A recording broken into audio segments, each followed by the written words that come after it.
So this is Thursday, June 18th, and the news this morning is all about John Bolton's book about Trump.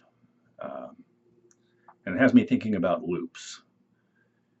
Monday I talked about wisdom and common sense as sort of being two different lenses through which we can look at the world.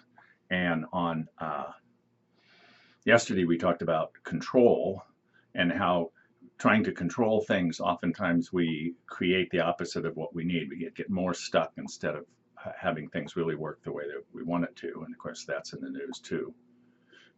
Tuesday was about polarities, about two forces being arrayed against each other in a kind of duality, a sort of binary way of understanding the world, and how wisdom thinks about the world is in these dynamic processes.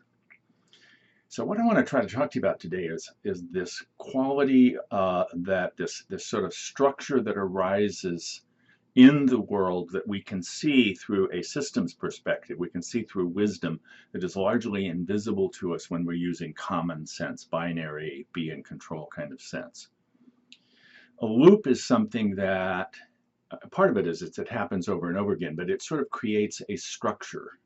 So like a candle is a kind of loop.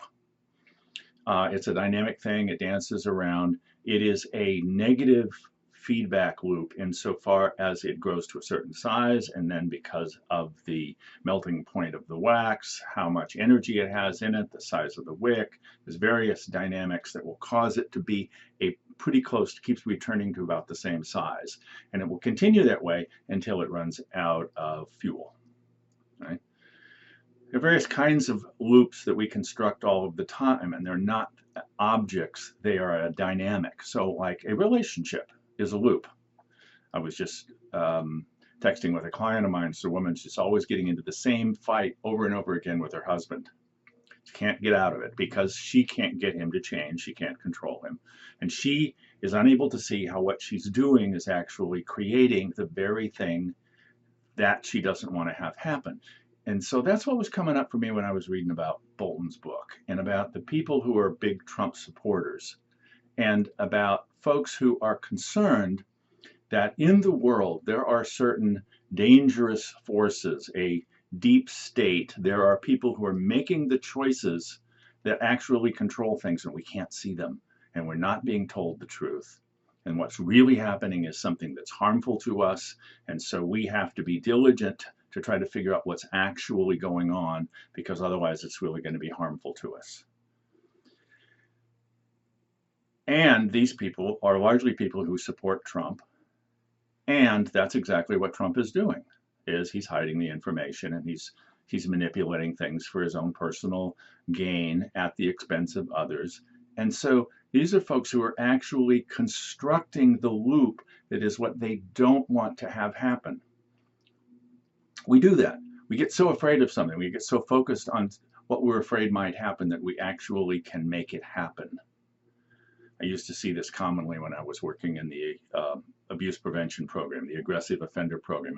I'd have a guy come into the program who had been aggressive with a former girlfriend, but he's got a new girlfriend and everything's great. And so he doesn't have a problem. In fact, he's kind of a ladies' man. He's out kind of having a good time, and he's got his woman, and he begins to worry that she's being unfaithful.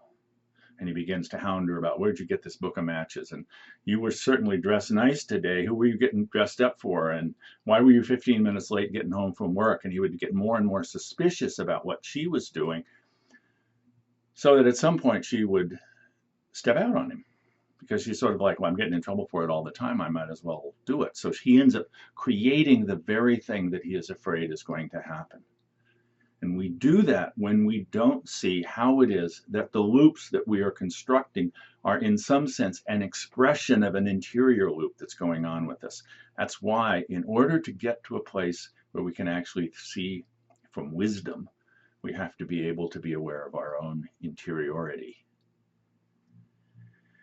Oh, that's a big subject. Hope that helps. Hope you have a great day.